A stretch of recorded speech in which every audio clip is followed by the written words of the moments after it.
తెలంగాణ ప్రజలను మభ్యపెట్టి మోసపూరిత వాగ్దానాలు చేసి ప్రజలందరినీ తప్పుదోవ పట్టించిన సీఎం రేవంత్ రెడ్డి కాంగ్రెస్ పార్టీకి గుణపాఠం చెప్పాల్సిన సమయం ఆసన్నమైందని BJP floor leader Maheshwar Reddy విమర్శించారు. నల్గొండ బీజేపీ కార్యాలయంలో ఆయన విలేకరులతో మాట్లాడుతూ ఎన్నికల మేనిఫెస్టోలో ఇచ్చిన హామీలను నెరవేర్చని కాంగ్రెస్ ప్రభుత్వాన్ని రానున్న స్థానిక సంస్థల ఎన్నికల్లో ఓడించాలని ప్రజలను కోరారు.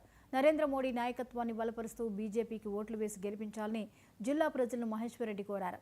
సుస్థిర పాలన, సమర్థవంతమైన నాయకత్వం భారతీయ జనతా పార్టీతోనే సాధ్యమవుతుందని ఆయన స్పష్టం చేశారు.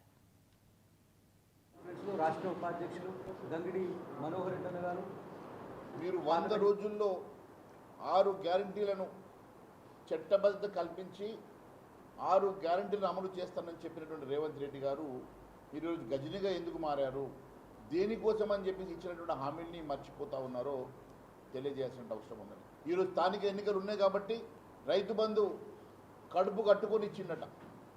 గతంలో చెప్పిండు ఆయన, ఒక నెల రోజులు కడుపు కట్టుకుంటే 40,000 కోట్ల రూపాయలు ఈ రకంగా ఇచ్చేస్తా అని చెప్పినటువంటి రేవంత్ రెడ్డి గారు మరి 19 నెలలు గడుస్తున్నా కూడా పూర్తిగా కడుపు కట్టుకునే ఉన్నాడు.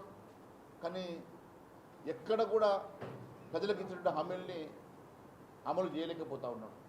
మీరు ఈ పొందుపరిచినటువంటి ఆర్డినెన్స్లో ఎక్కడన్నా 42% రిజర్వేషన్ అంశాన్ని ఎక్కడన్నా మీరు దాంట్లో కోట్ చేయడం జరిగిందా? ఇది మోసపూరితమైనటువంటి ఆర్డినెన్స్ కాదని అడుగుతా ఉన్నా.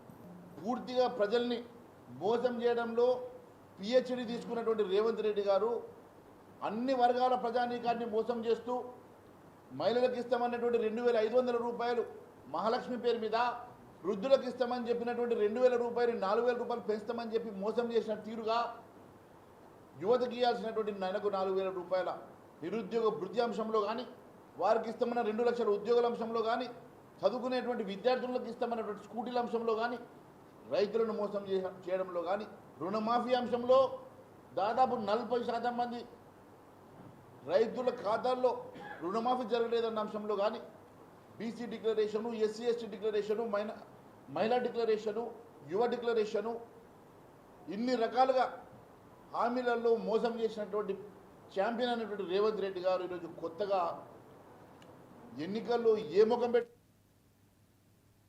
రాష్ట్ర మహిళా commission chairperson doctor Rayapati Sailaja కర్నూలులో పర్యటించారు.